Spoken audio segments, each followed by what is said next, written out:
ਤੁਸੀਂ ਸੁਣ ਰਹੇ ਹੋ ਤੁਹਾਡਾ ਆਪਣਾ ਚੰਦਨ ਰੇਡੀਓ, ਜਜ਼ਬਾ ਕੁਝ ਕਰ ਦਿਖਾਉਂਦਾ।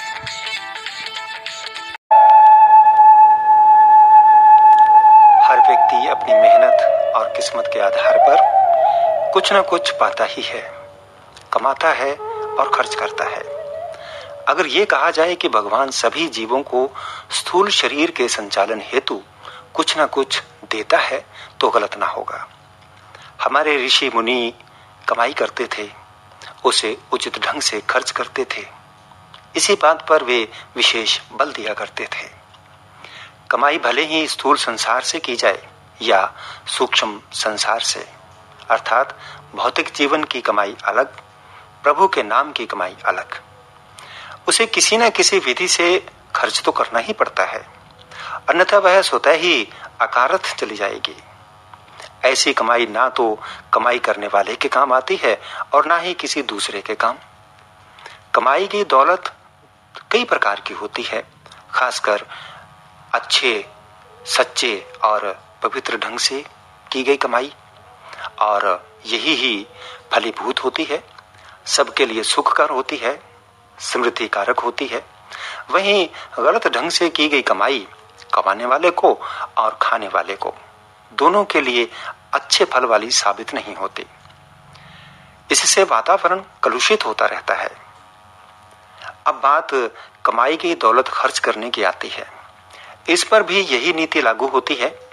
किसी अच्छे काम पर खर्च किया गया है या बुरे काम पर, भले बुरे का विचार करके अगर हम खर्च करेंगे या दुनिया के भले बुरे पर खर्च करेंगे, ये निर्भर करता है खर्च करने वाले की मानसिकता, आचार विचार, व्यवहार और दूसरे के बारे में की गई सोच विचार के ऊपर। विचारधारा ही आदमी को कहीं का कहीं ले जाती है। क्षण भर में वह धार्मिक होता है, दूसरे क्षण वह भला मानुष होता है, तीसरे क्षण अमानुष हो सकता है। निर्णय अपने विवेक से करना होता है, न कि किसी व्यक्ति विशेष की विचारधारा में बहना। यहीं पर व्यक्ति के संस्कार उसे रास्ता दिखाते हैं।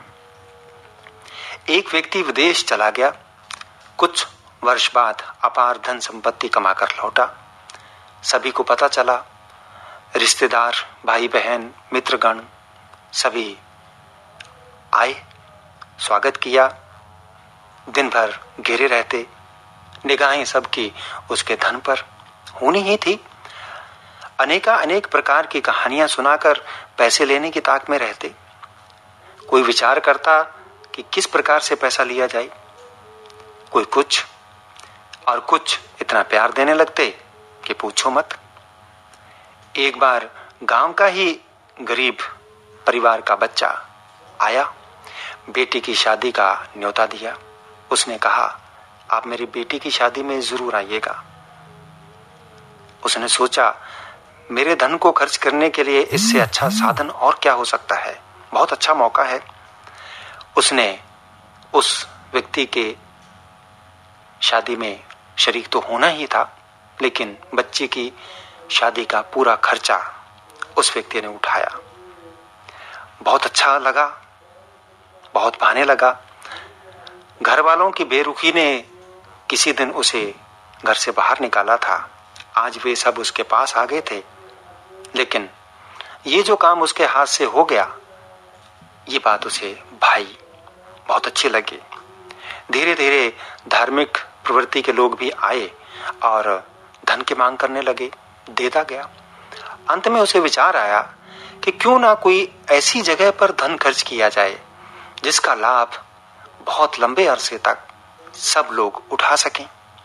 एक बात उनके सामने आई कि एक ऐसा मंदिर है जिसे बनाया जाए तो सभी को लाभ हो सकता है, और वो मंदिर सरस्वती माता का मंदिर, जिसमें बिना किसी भेदभाव के कोई भी व्यक्ति आ सकता है, ज्ञान प्राप्त कर सकता है, अपना जीवन अच्छा निर्वाह कर सकता है।